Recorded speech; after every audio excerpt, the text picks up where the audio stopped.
Sa kalafili kɛ wagati ani kalafili kɛcogo na kɛ kuma ayiwa o mankan bɛ o ɲɔgɔn cɛ ma ɲɔgɔn faamu halisa o la o bɛ kɛ cogo di mun kan ka kɛ pour que ɲɔgɔn faamu ka kɛ gɛlɛya min bɛ ni a ko an b'an ko ɲɔgɔn kunna sɔɔni an bɛna se a kalo fila ma o bɛ se ka wuli cogo min na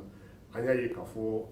a yɔrɔ ani an ka jan kɛlɛ min bɛ ka kɛ Ukraine jamana na bi ani an ka jan fo k'a fɔ a n'an cɛ ka jan nka a kɛlɛ min bɛ ka kɛ Ukraine jamana la Maliens bɛ ka a kɛlɛ kɔlɔsi i n'a fɔ nɔnɔ kɛnɛ tasuma kan ayiwa an bɛ se ka mun faamu a kɛlɛ nin na Rusilakaw ni Ukrainekaw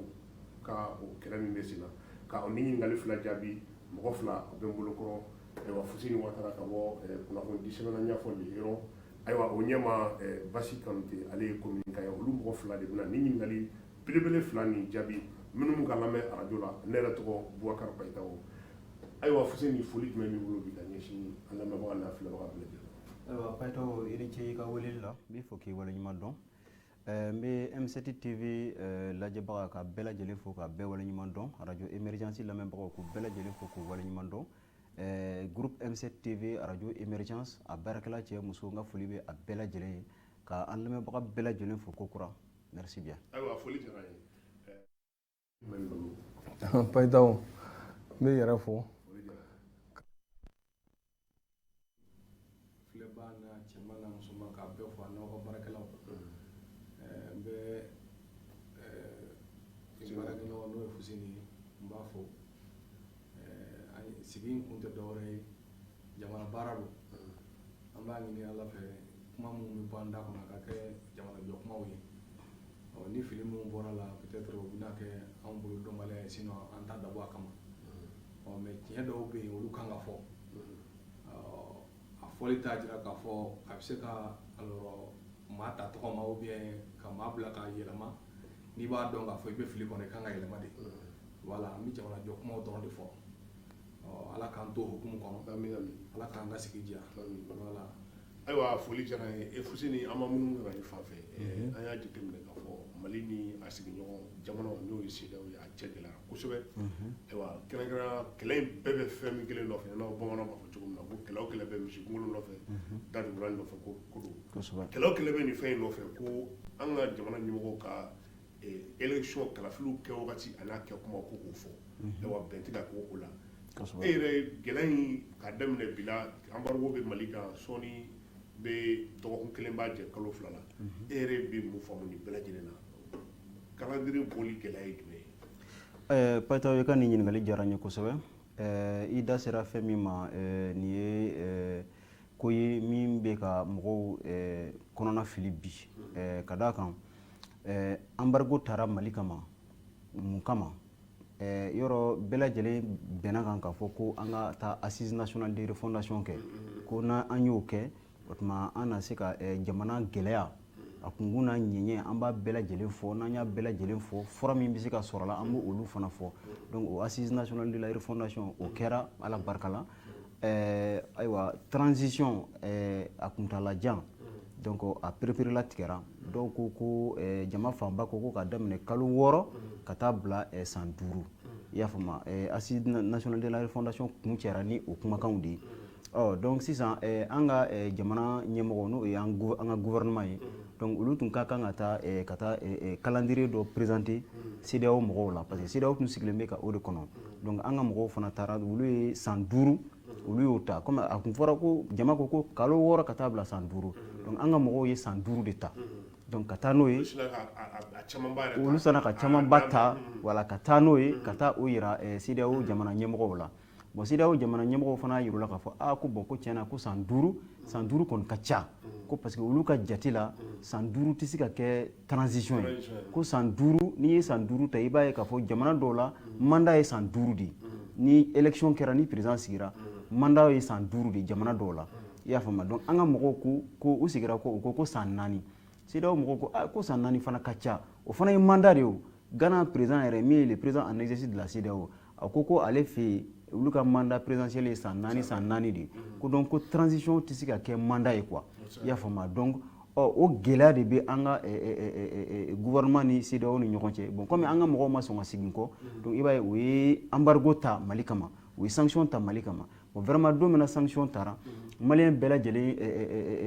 a ye malien bɛɛ lajɛlen tɔɔrɔ quoi i y'a faamu an y'a yira k'a fɔ bon tiɲɛ yɛrɛ la Mali bɛ lahala min kɔnɔ Mali bɛ gɛlɛya min kɔnɔ u tun ma kan ka sanction ta ka Mali sɛgɛrɛ bɛɛ ye CEDEAO jalaki bon jamana wɛrɛw u ye farala Mali kan i y'a faamu ka CEDEAO jalaki k'a yira k'a fɔ vraiment u bɛnna Mali kan parce que n'i ye CEDEAO yɛrɛ ka texte additionnel lajɛ i b'a ye k'a fɔ nin sanction ninnu ta kɔnɔna na quoi donc o kama vraiment bɛɛ ye CEDEAO jalaki bon bamananw b'a fɔ ko n'i ye dɔ fɔ ɲa cɛlakaw ma i bɛ dɔ fɔ ɲa yɛrɛ fana ma bon vraiment défaut kɛra CEDEAO mɔgɔw la ka ɲangili gɛlɛn ta ka Mali sɛgɛrɛ mais an bɛ segin ka na an ka gouvernement fana ma an ka jamana ɲɛmɔgɔw fana ma bon tiɲɛ yɛrɛ n'a ma ɲɛ ko a ko bɛ tan bon jamana dun bɛ gɛlɛya kɔnɔ vraiment embargo taara n'i y'a ta k'a lajɛ a bɛ ɲini ka taa kalo 2 la i y'a faamu bon c'est vrai que fonctionnaires bɛ ka sara mais mɔgɔ minnu bɛ secteur privé kɔnɔ olu de ka ca i y'a faamu mɔgɔ caman ka affaire tiɲɛna i y'a faamu a ye wari perte min ladon opérateur économique dɔw kun vraiment a ka gɛlɛn fo ka taa dama tɛmɛ quoi donc autorités fana k'a lajɛ u ka bolo fari kura da min b'a to vraiment embargo bɛ se ka wuli ka bɔ Mali kan cogo min i y'a faamu u k'a dɔn k'a fɔ vraiment ko in ye maliyɛn dɔw tɔɔrɔ fo ka taa dama tɛmɛ i y'a faamu donc ne bolo olu de b'a lajɛ sisan ka fɛɛrɛ tigɛ walasa calendrier a bɛ fɔ o ma calendrier consensuel raisonnable i y'a faamu u bɛ se ka o labɛn ka o di CEDEAO ma walasa sanction ka wuli ka bɔ Mali kan ne bolo fɛɛrɛ fɛn fɛn kan ka tigɛ ni fɛɛrɛ de ka kan ka tigɛ quoi voilà. Bati an y'a jateminɛ k'a fɔ ɲininkali kelen don mais mun de bɛ ka an ka mɔgɔw bali ka wagati kɔni fɔ kalafiliw kan ka kɛ wagati min na mun e yɛrɛ bolo mun de bɛ k'u bali. Voilà Paintaw n'i ye ne ɲininka nin tɛ ko gɛlɛn ye mais n'i y'a ye a dɛsɛlen bɛ ka bɔ alors date nin bɛ ka dɛsɛ ka fɔ malidenw ye ka fɔ diɲɛmaa ye c'est que hali bi kɛlɛ bɛ fɛn min nɔfɛ olu sinsinnen b'o de kan kɛlɛ bɛ san 5 nin de kɔ ne y'a fɔ plateau in na yan o ti bɛn o Paintaw ne bɛ ka min f'i ɲɛna e o ne o maa maa tun b'i yɛrɛ filɛ maliden ye kunun ka IBK to yen a bɛɛ de ye kɛlɛ kɛ k'u ka yɛlɛma kɛ kuma bɛ ne min da kɔnɔ ne ye tile 4 min n'o an y'a kɛ garde à vue la ne b'a la o troisième arrondissement na Kɛnzabugu ne y'o kɛ o nka nin tɛ min don o de ye an ko yɛlɛma ka kɛ tiɲɛ don mais a ma fɔ ko ka mandat présidentiel di mɔgɔ ma dɛ. Mais est-ce que justement non maliyɛnw bɛ laban k'a faamu les Maliens finiront à comprendre ça Paintaw o faamuyali ye wajibi de ye o tiɲɛ don insécurité b'an ka jamana kɔnɔ réforme politique bɛ yen constitutionnelle bɛ yen nin bɛɛ ye tiɲɛ de ye mais ni baara tɛ ka kɛ e k'a lajɛ kɛ transition bɛ ɲini ka san 3 sɔrɔ fichier électoral t'a bolo fosi t'a bolo baara tɛ ka kɛ kalo 17 précisément kalo 17 voilà bon donc san 1 ani kalo 5 voilà bon donc n'i y'o jateminɛ i bɛna ye k'a fɔ baara de tɛ ka kɛ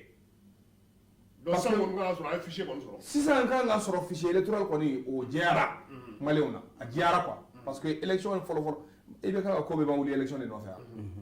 mais n'o yɛrɛ sira ma jira maliyɛnw na yɛrɛ fɔlɔ fichier ɲɛnama o sira yɛrɛ ma don maliyɛnw yɛrɛ kɔrɔ fɔlɔ recensement ma kɛ kuma tɛ ko a k'a fɔ ko fichier dɔ filɛ nin jɛlen don o tuma na désormais an bɛ nin de baara kɛ an bɛ taa ni nin de ye o ma jira mɔgɔw la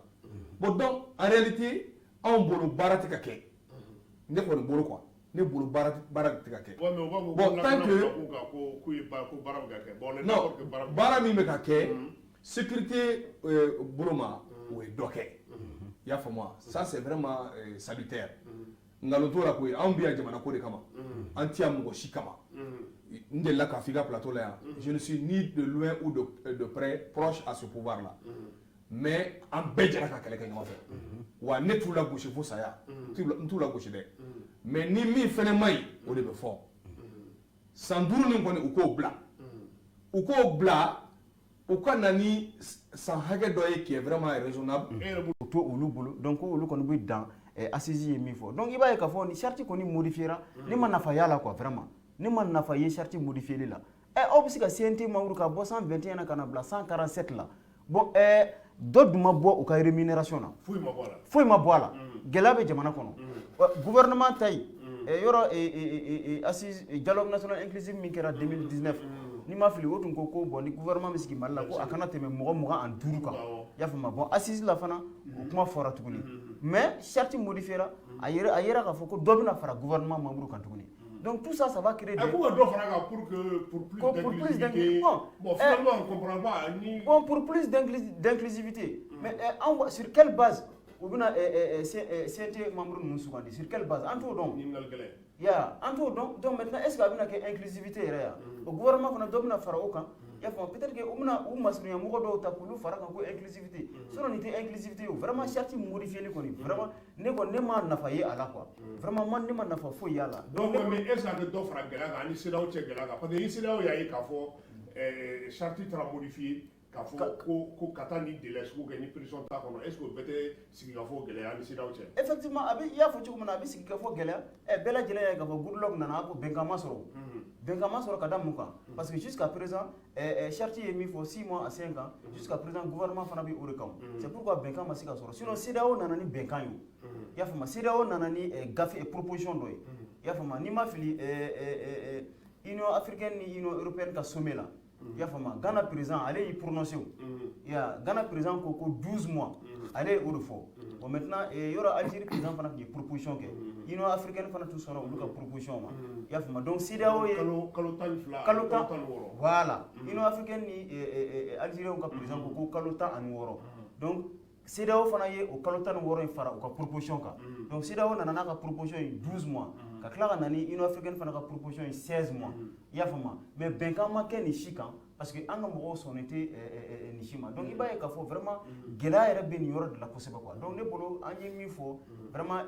Kanute bɔra k'a fɔ ko n'i ye situation sécuritaire ta k'a lajɛ i bɛ sɔrɔsiw fɛ o i t'u fɛ o bɛɛ b'a dɔn k'a fɔ situation sécuritaire tiɲɛ yɛrɛ la alhamdulilayi sɔrɔsiw ye baaraba de kɛ an bɛ don min na i ko bi i y'a faamuya jamana fan 14 bɛɛ lajɛlen gɛlɛya tun bɛ yɔrɔ o yɔrɔ sɔrɔsiw sera ka taa yen ka taa gɛlɛya wuli ka bɔ population kan i y'a faamuya donc an b'u fɔ o la kosɛbɛ mais fɛn min ye k'a fɔ ko transition ko fo san 4 walima san 5 bon an b'a f'u ye bon vraiment o tɛ ko ɲuman ye il faut pas qu'il s'approche au pouvoir parce que Algérie président ye fɛn dɔ fɔ a ko yɔrɔ Algérie président bɛ ka ninnu soutenir kosɛbɛ i y'a faamuya mais tiɲɛ fɔ teri ye o tɛ teriya sa dɛ ale ko une longue transition diyan kojugu ko a kɔlɔlɔ ka bon quoi kɔlɔlɔ bɛ se ka bɔ a kɔnɔ i ma sigi ni fɛn o fɛn o bɛ se ka bɔ a kɔnɔ quoi i y'a faamuya donc ne bolo a y'o min fɔ a ye tiɲɛ de fɔ an ka mɔgɔw ye quoi donc u k'u hakili jagabɔ vraiment il faut pas qu'il s'accroche au pouvoir o k'a lajɛ Kanute bɔra ka fɛn dɔ fɔ sisan a ko ale bolo nin baara fɛn fɛn bɛ yen ka fichier électoral labɛn organe unique de gestion des élections yɔrɔ o fana kan ka sigi donc nin baara bɛɛ lajɛlen ne kɔni bolo vraiment moi je suis d'accord avec lui nin baara bɛɛ lajɛlen bɛ se ka kɛ san 2 kɔnɔna na donc an ka mɔgɔw bɛ se ka san 2 kɔnɔna mais an y'a ye kunnafoni sira dɔw fana fɛ ko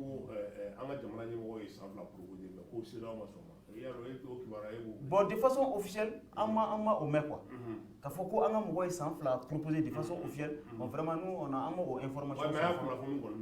voilà rumeur a bɛ se ka kɛ rumeur don mais pour le moment on peut dire que c'est pas fondé parce que c'est pas officiel i y'a faamuya donc don min na n'an y'a mɛn k'a fɔ ko gouvernement ye o fɔ donc on peut dire que vraiment c'est officiel et an bɛ se k'a fɔ bon CEDEAO mɔgɔw fana u ka sɔn san 2 ma parce que Mali ka situation effectivement a ka gɛlɛn kosɛbɛ quoi donc e yɛrɛ bolo san 2 bɛ se ka nin fɛn bɛɛ kɛ ne bolo san 2 bɛ se ka nin fɛn bɛɛ kɛ parce que sɔrɔsiw ye phase min yira n na sisan sécurité ko la i y'a faamuya o ye jɔyɔrɔ min ta sisan pour que ka jamana lakana en quelques mois ne bɛ se k'a fɔ 3 mois sɔrɔsiw jamana fan 14 bɛɛ lajɛlen ka taa centre la ka taa fo nord la i y'a faamuya sɔrɔsiw ye vraiment o ye sebayabaw sɔrɔ quoi T-Site attaque ma kɛ nin sisan min kɛra T-Site vraiment T-Site tun ka gɛlɛn kosɛbɛ i y'a faamuya jihadistes tun bɛ yen fan na c'est à dire que u tun armés don jusqu'aux dents mais sɔrɔsiw sera k'u déloger i y'a donc vraiment an bɛ se k'a fɔ ni dɔ farala nin baara kan dɔrɔn ne bɛ se k'a fɔ c'est à dire que yanni 2022 ka ban yanni 2022 sara ka ban sɔrɔsiw bɛ jamana in fan 14 bɛɛ lajɛlen libéré an ka otage dɔ fana tun minɛnen don plus de 17 personnes sɔrɔsiw taara ka taa olu bɛɛ lajɛlen u minɛ ka na k'u libéré ka na n'u ye donc i b'a ye k'a fɔ bon vraiment sur la situation sécuritaire i y'a faamuya ni sɔrɔsiw ye dɔ fara u ka wulikajɔ kan jamana in bɛ se ka libérer totalement i y'a faamu d'ici la fin de l'année 2022 donc fɛn min ye processus électoral ye olu labɛnnen donc vraiment en 2 ans on peut an bɛ se ka nin bɛɛ lajɛlen kɛ ka ban ka taa élection na vraiment o kɔni o ye ne ka hakilinata ye donc vraiment sɔrɔsiw ka lajɛ il faut pas qu'ils s'accrochent au pouvoir c'est vrai mɔgɔw kɔni bɛ ka o soutenir ka tɛgɛrɛ ni fɛnw f'u ɲɛna u ye baarabaw kɛ o bɛɛ ye tiɲɛ ye mais u ka n'u accrocher pouvoir la. Ayiwa Basi min fana kunkolodimi bɛ mɔgɔ la o ye n'i y'a jateminɛ k'a fɔ kalo 17 hali fichier an ma se ka fichier sɔrɔ donc on se dit bon hali ni san 5 ma est-ce que c'est évident que an bɛ fɛn sɔrɔ parce que bon minnu fana dalen t'u la donc o fana n'u ka dalilu ye ɲɔgɔn na parce que au moins kalo 17 kɔni san k'a sɔrɔ fichier b'an bolo c'est-à-dire que élection ko kɔni an b'a dɔn hali n'a fɔra an ka élection kɛ sini an bɛ élection kɛ ni minɛn min ye o minɛn b'an bolo mais jusqu'à présent olu fɛn ma labɛn maintenant est-ce que minnu b'a la ko tagaliko yɛrɛ tɛ ninnu kɔnɔ fiyewu est-ce que quelque part ils n'ont pas raison. Voilà, Paetaw Mali problème yɛrɛ tɛ fichier ko ye o Mali élection ko tɛ fichier ko yɛrɛ ye.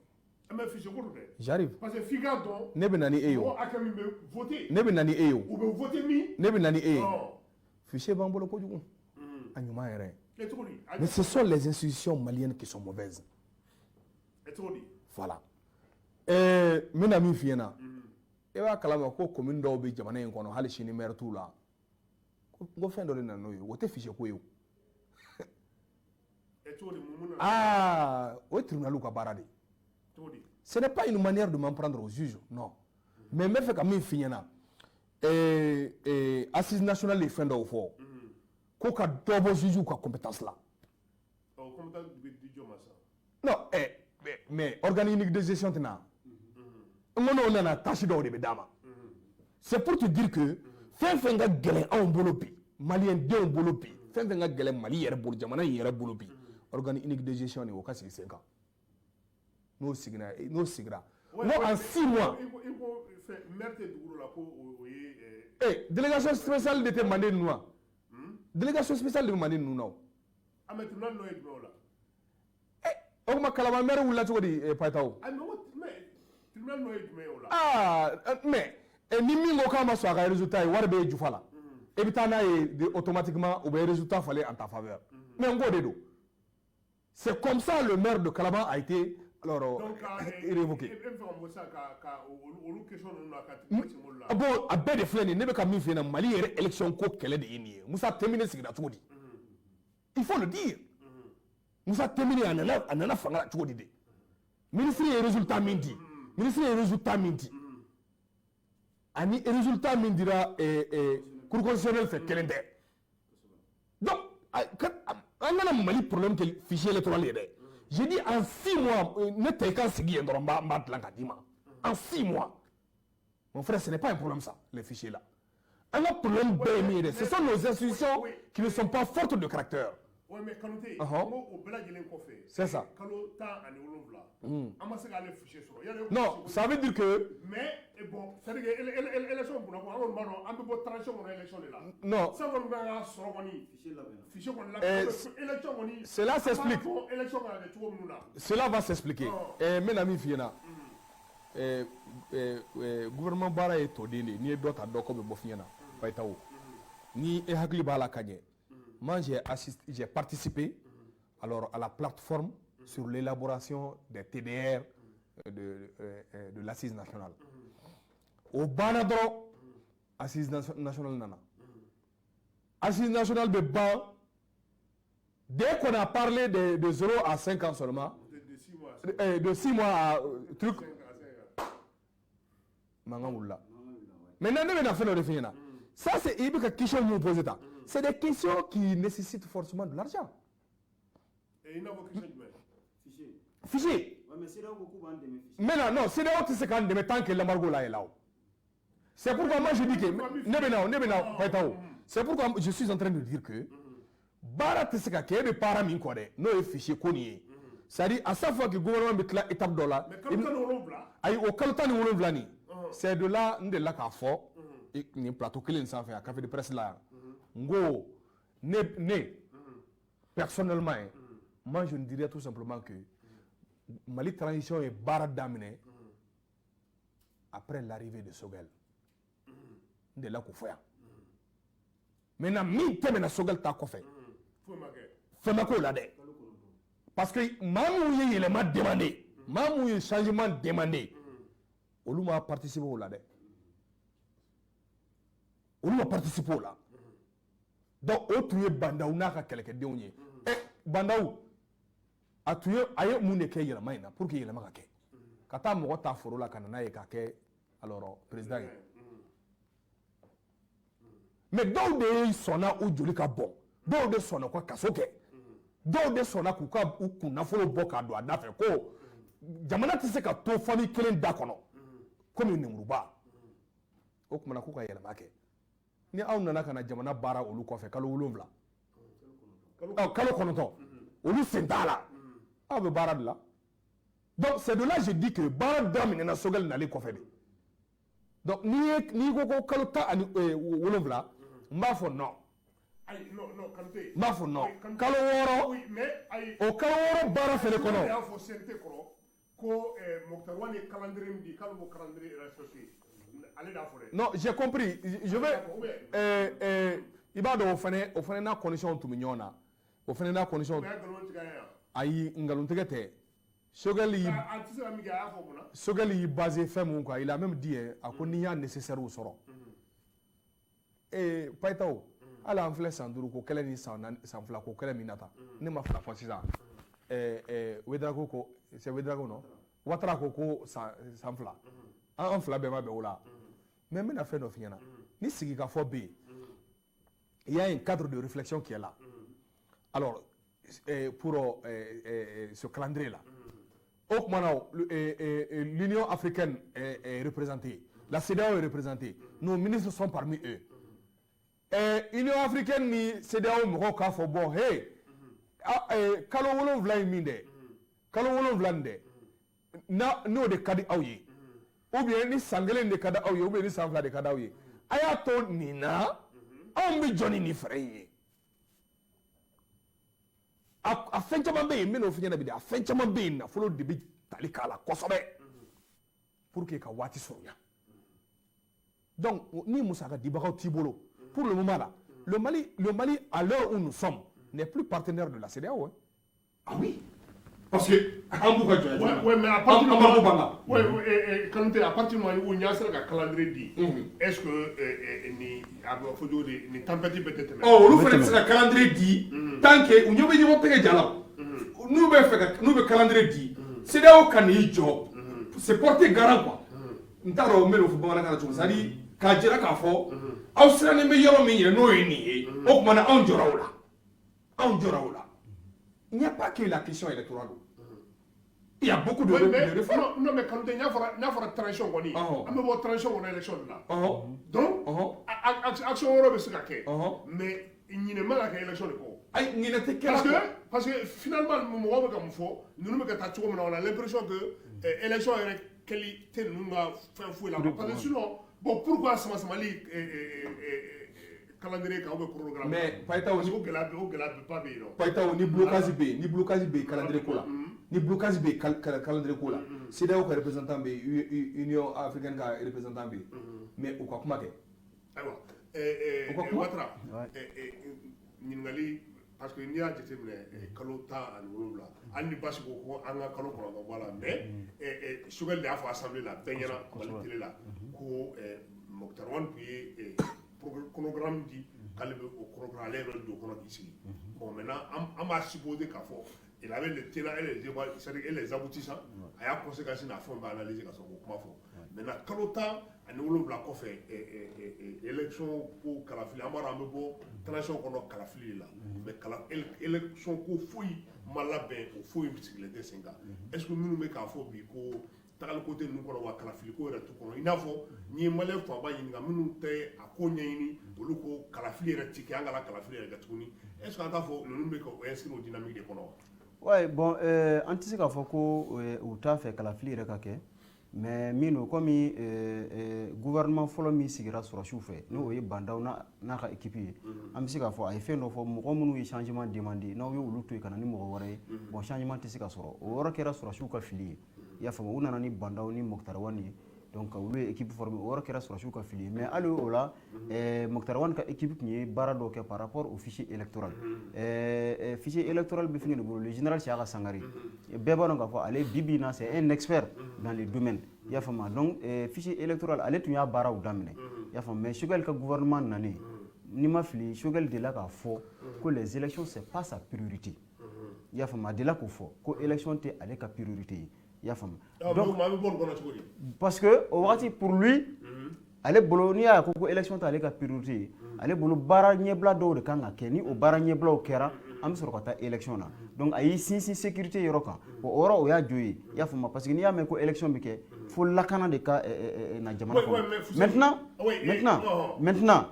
effectivement a y'o min fɔ o ye tiɲɛ ye parce que lakana o ka gɛlɛn kosɛbɛ quoi i y'a faamu n'i y'a mɛn i b'a fɔ k'i bɛ taa voter o ka sɔrɔ vraiment lakana bɛ yen mais sisan lakana bɛ ka sɔrɔ bon à partir du moment où lakana bɛ ka sɔrɔ donc ne bolo gouvernement ka mission fondamentale ye min ye sisan o de ye ka se ka calendrier électoral ka o élaborer k'o yira an ka partenaires la sanction ka bɔ an kan et puis an ka élection baara daminɛ quoi i y'a faamu parce que n'i y'a ye mɔgɔw bɛ k'a fɔ ko bon ko vraiment ko ninnu u t'a fɛ ka pouvoir bila parce que an ɲɛ t'a la k'a fɔ élection baara u t'u ka u ɲɛsin o ma c'est pourquoi il y a des gens qui disent que ah est-ce que sɔrɔsiw taliko bɛ sɔrɔsiw kɔnɔ donc i b'a ye sisan ni calendrier bɔra sisan ko u ye élection baara daminɛ ka daminɛ ni fichier électoral ye ka daminɛ ni organe unique de gestion des élections n'i ma fili Choguel tun ko kalo 6 kɔnɔ ko a bɛ se ka créer i y'a faamu mais ale kɔni ye fanga ta nin y'a kalo n'i ma fili nin y'a kalo 6 ye bon dama don o la yɛrɛ i y'a faamu c'est à dire que atelier kɛra a kan ainsi de suite mais a fɛngɛ ka organise a ma se ka a cɛkɛda ma se ka sigi a baara yɛrɛ ma daminɛ ya donc ce qui fait que bon an b'a fɔ o tuma bon premier ministre e ko k'i bɛ se ka nin sigi kalo 6 kɔnɔ bon a baara ma daminɛ donc maintenant on se pose la question o tuma mun bɛ yen i y'a faamu o tuma ninnu t'a fɛ ka bɔ fanga na sisan wa i y'a faamu donc moi je pense que sɔrɔsiw u ka kunpan bɔ mɔgɔw dusukun na quoi i y'a faamu an bɛɛ lajɛlen da bɛnna san 2 ma i y'a faamu o ye an bɛɛ ka hakilinata ye sɔrɔsiw bɛ se ka nin calendrier élaborer i y'a faamu ka di CEDEAO ma i y'a faamu pour que vraiment élection baaraw ka daminɛ jamana ka se ka bɔ transition kɔnɔ parce que transition fana man ɲi jamana ma embargo bɛ yen an bɛ transition kɔnɔ bon nin si man ɲi jamana ma bɛɛ lajɛlen ni volet sécuritaire tɛ baara jumɛn de bɛ ka kɛ Mali kɔnɔ baara tɛ ka kɛ Mali kɔnɔ. o la ne ko n'i y'a lajɛ gouvernement dɔ ministre dɔw sigilen bɛ élection ko kama dɔw sigilen bɛ lakana ni fɛn wɛrɛw kama dɔw sigilen bɛ sirako kama ainsi de suite maintenant est-ce que olu bɛɛ b'u bolo dɔw sen kan fo non mais il faut qu'il travaille effectivement ni sécurité ko fan tɛ baara foyi de tɛ ka kɛ Mali kɔnɔ k'a fɔ grand chantier ministre tɔw bɛ jumɛn na bon mais parce que c'est la question qu'on se pose ministre tɔw bɛ mais c'est à dire que fɛn bɛɛ fana ye wariko de ye i y'a faamu parce que jamana o jamana c'est à dire que n'i bɛ transition kɔnɔ surtout un pouvoir militaire c'est à dire que partenaire a ka gɛlɛn partenaire bɛɛ k'i accompagner quoi i y'a faamu partenaire dɔw bɛ yen tant que ni aw bɛ transition kɔnɔ surtout transition min fana don c'est un pouvoir militaire donc o b'a to partenaire caman bɛ yen olu b'u ka dɛmɛ tigɛ jamana na n'a y'a sɔrɔ k'a fɔ ko transition kun ko c'était une transition civile partenaire dɔw bɛ yen olu t'u sen bɔ olu bɛ na quoi mais puisque c'est une transition qui est dirigée par des militaires jamana caman bɛ yen olu y'u sen bɔ a la donc ce qui fait que on a beaucoup de difficultés aujourd'hui ka se k'a fɔ k'an bɛ se ka baara caman kɛ an yɛrɛ ye ka tila ka embargo fara o kan i b'a ye k'a fɔ c'est à dire que le pays est à genoux quoi jamana yɛrɛ de jɔlen don carrément baara foyi tɛ ka se ka kɛ donc maintenant pour que jamana bɛ se k'a yɛrɛ sɔrɔ élection kɛlen de bɛna to vraiment jamana bɛ se k'a yɛrɛ sɔrɔ i y'a faamu an bɛ se ka financement sɔrɔ an bɛ se ka investisseurs sɔrɔ donc ne bolo vraiment sɔrɔsiw u k'a lajɛ il est temps u k'a lajɛ vraiment embargo taara nin y'a kalo 2 ye u k'a lajɛ calendrier dɔ ka se ka sɔrɔ parce que ne tɛ se k'a faamu k'a fɔ un simple calendrier hali bi taa ni ka segin kalo joli calendrier tɛ ka se ka élaborer vraiment ne tɛ se ka o faamu quoi k'a fɔ ko ka calendrier élaborer dɔrɔn an tɛ ka se ka bɛnkan sɔrɔ o la o tuma mun bɛ yen i y'a faamu donc n'a y'a sɔrɔ k'a fɔ ko olu fanga de ka di u ye mais c'est très simple mais c'est très simple mais Assimi aujourd'hui il est applaudi i y'a faamu mɔgɔw sɔnnen don a ye il est investi de la confiance du peuple malien mais il peut se présenter il peut démissionner et se présenter i y'a faamu o la an kɔni an bɛ bɔ transition kɔnɔ au moins i y'a faamu donc vraiment o fana ye hypothèse dɔ ye o ka fisa fana u ka to transition kɔnɔ k'a fɔ pouvoir militaire k'u b'u accrocher pouvoir la ne bolo o bɛ se ka dɔ fara jamana fana ka gɛlɛya de kan mais o tɛ fɛn bɔ a la quoi o ye ne ka hakilinata ye. ayiwa Basi bɛ dɔ fara Fuseni ka Ouais, ne bɛ min fara kan o tɛ dɔwɛrɛ ye, c'est à dire grand chantier à l'heure où nous sommes là tant qu'il y a l'embargo là jamana tɛ se ka baara kɛ o parce que a bɛ komi Mali an ka jamana nisɔngɔ k'a bila so dɔ kɔnɔ ka da sɔgɔ a da la quoi. Ne b'o de fɔ c'est pourquoi non je réponds seulement alors au niveau des grands chantiers, c'est-à-dire les fichiers machin, c'est-à-dire que le fonctionnement normal même du gouvernement, c'est-à-dire de l'État n'o bɛ kɛ f'a ka sɔrɔ musaka bɛ jamana yɛrɛ bolo, jamana bɛ se ka baara kɛ musaka min na. Bon, alors que au jour d'aujourd'hui là u bɛ ka jɔrɔ ni fonctionnaire ka sara de ye. Maintenant i b'a dɔn min bɛ ka ne tɔɔrɔ Payitaho, peut-être que ça peut être bizarre. Gouvernement ye CEDEAO piégé yɔrɔ dɔ de la ani communauté, c'est-à-dire UA, le fait de les associer à l'élaboration de ce calendrier là. Ou piégé de kɛ. Voilà, parce que ala lajɛ n'a tun danna maliyɛnw dɔrɔn de ma nin waati b'a sɔrɔ o ye fɛn dɔ fɔ. Mais b'u cɛ la calendrier tɛ ka bɔ o kuma mun bɛ yen olu fana corrompira ɲininkali gɛlɛn. Ouais, mais nous, tu vas pas là parce que non, attention. Ah oui, mais olu sera kay ko san saba ko lu ka bono san saba ayi e ka hakɛ to no sama de e ka hakɛ to ni ya wuti ka bala sa pale wo no sama de lawo e ka hakɛ to donc nunu ti tagal ko de tu kono e ka hakɛ to ni o lasigiden ninnu nana ka na fara u kan k'u ka baara kɛ grand chantier de bɛ juru la an bɛ fɛ ka nin kɛ an bɛ fɛ ka nin kɛ an bɛ fɛ ka nin kɛ an bɛ fɛ ka nin kɛ waati jumɛn kɔnɔ o kuma na sisan an k'a lajɛ n'an ye élection ta fichier électoral la an bɛ se k'o sɔrɔ waati kunkurunin joli de kɔnɔ n'an ye réforme constitutionnelle ta o bɛ se ka kɛ joli de kɔnɔ ka réforme ta 1 à 1 nin bɛ se ka kɛ joli de kɔnɔ ka sɔrɔ k'u global fara ɲɔgɔn kan comme il a si bien dit ko gɛlɛn tɛ o o de kama ne bɛ k'a fɔ ne bɛ na ne ko an ka jamanadenw ka CEDEAO janfasa kɛ mais o tuma olu ka lasigiden minnu b'u cɛla don olu fana bɛ CEDEAO janfa. Ouais, ne m'en fier, nous m'en bɛ calendrier là. Peut-être que ça va m'en bɛ san na nugo. Oh bon, nous m'en bɛ la. Nous m'en la san kelen. Nous m'en bɛ la. Nous m'en bɛ la, i b'a dɔn min bɛ kɛ yan. Ah bon, on rappelle nos agents. Ah oui. U k'u wele ka u ka rentrée kɛ. Aw nana nin baara de kama comme ɲɛ tɛ ka sɔrɔ a la. Ils ont une mauvaise volonté de nous faire parvenir un calendrier. Mais ouais, mais voilà. Ne bolo calendrier ko rapidement deuxième thème là oui ne bolo ngo calendrier ko ngoni abe anga autorité dron ne bolo ñetugu ni ñedare ni ñoko anga autorité bu sika calendrier di et puis vraiment ça passe voilà ay wa ni ba to am tanga jamka ta ko flana na ni anya jetemne ka fo bi Ukraine jamana ni Russia che u chegira la kusube wambe wakati mina kele yere besina akele alla so ayoro ka jananga malion nye nu ni kumbebe parce que amba do anga jenyo wa Qur'an ni Russia ay akuma uchara ewa ankoni kele mbika ke Russia on bi se ga mu fomiala fuseni mene yo muni fomia ni ku kan kele nye fo Russia ni Ukraine ni yoche e se ga nye fo tukudi kɛlɛ min bɛ Russie ni Ukraine ni ɲɔgɔn cɛ an bɛ rappel dɔɔni kɛ an bɛ segin kɔfɛ dɔɔni Ukraine o tun ye Russie jamana dɔ de a fɔ min ma ko Union des Républiques Socialistes Soviétiques URSS donc fɔlɔ Ukraine tun bɛ Russie kɔnɔ de i y'a faamu mais dans les années 90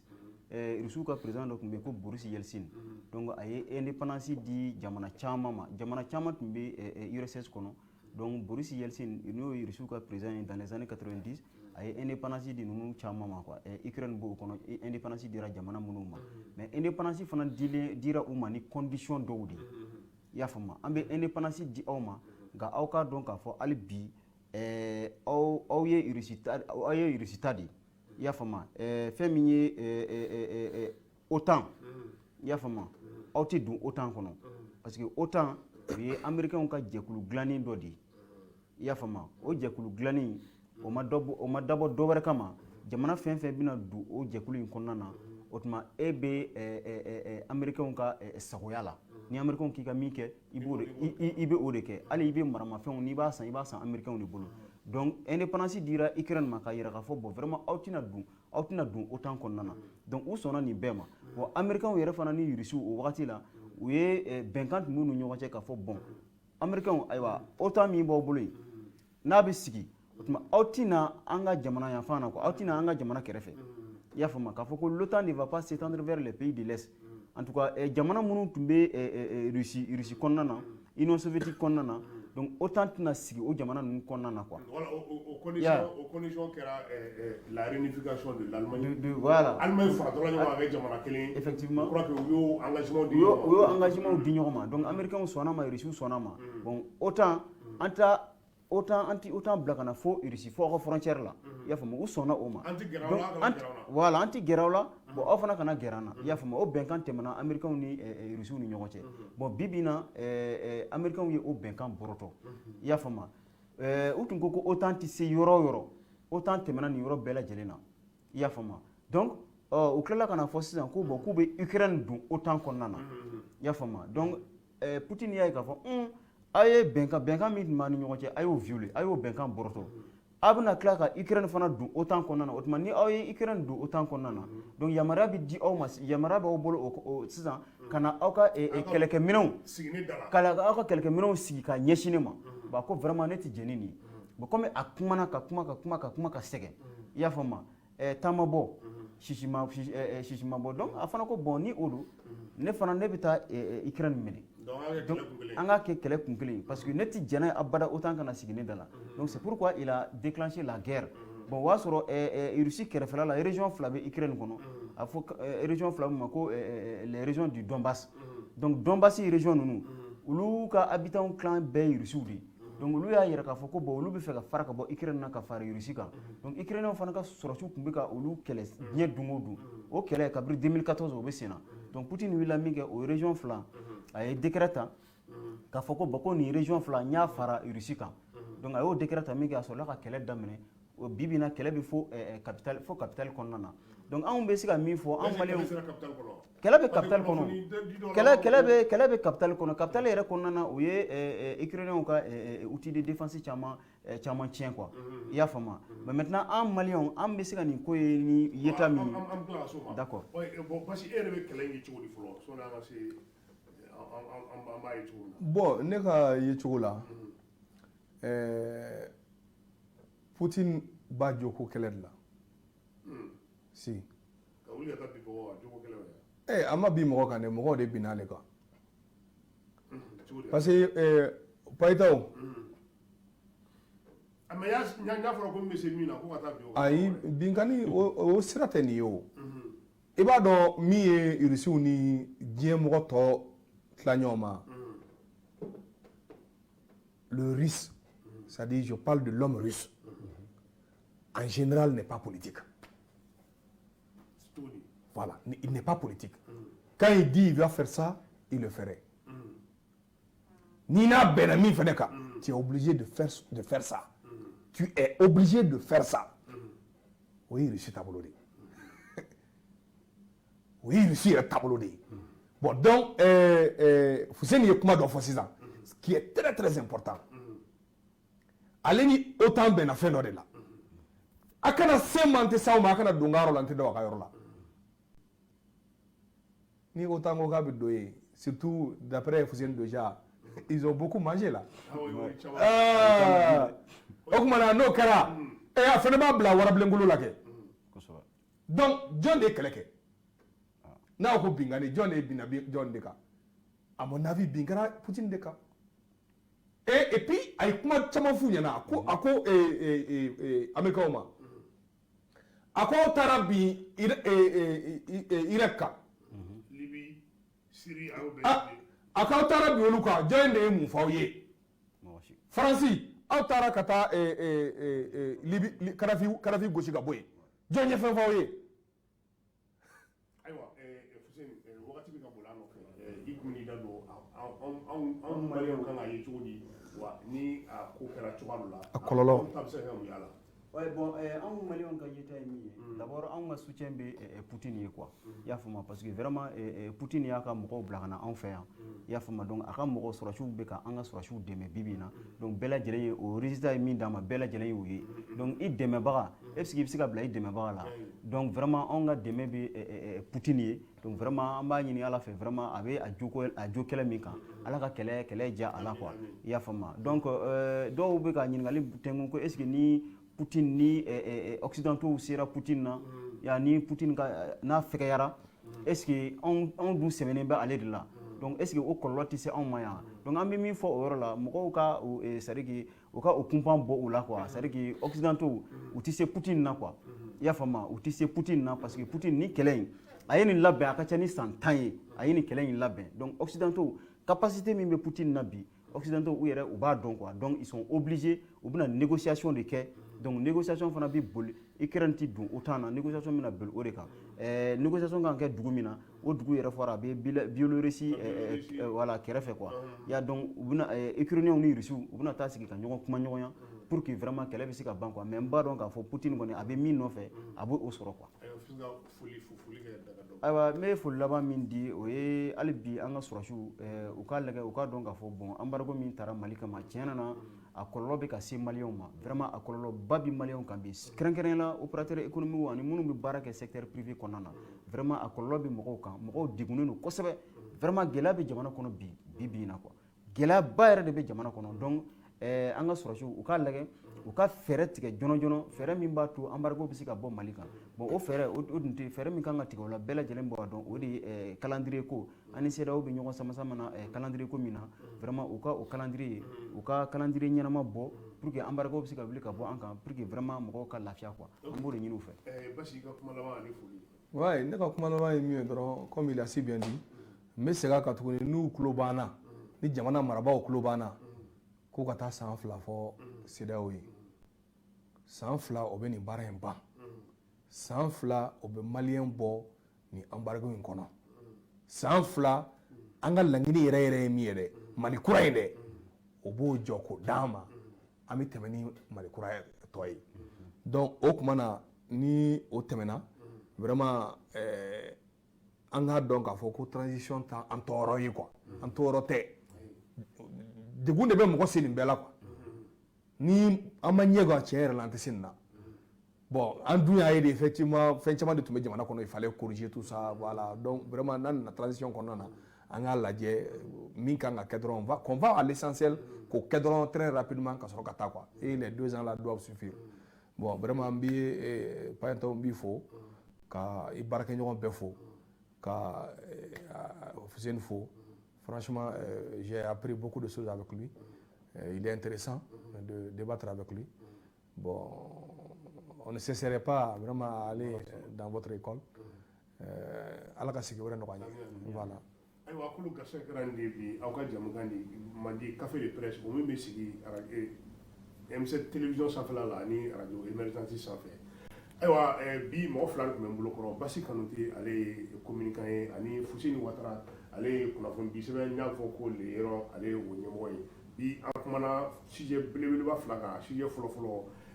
Mali calendrier électoral la pomme de discorde entre le Mali et la CEDEAO ayiwa sujet 2 guerre en Ukraine que faut-il retenir ayiwa minnu bɛ k'a lamɛn radio la ne yɛrɛ tɔgɔ Boubacar Payetaw an b'a fɔ ko k'an bɛn wagati wɛrɛ ala ka Mali kisi wasalamu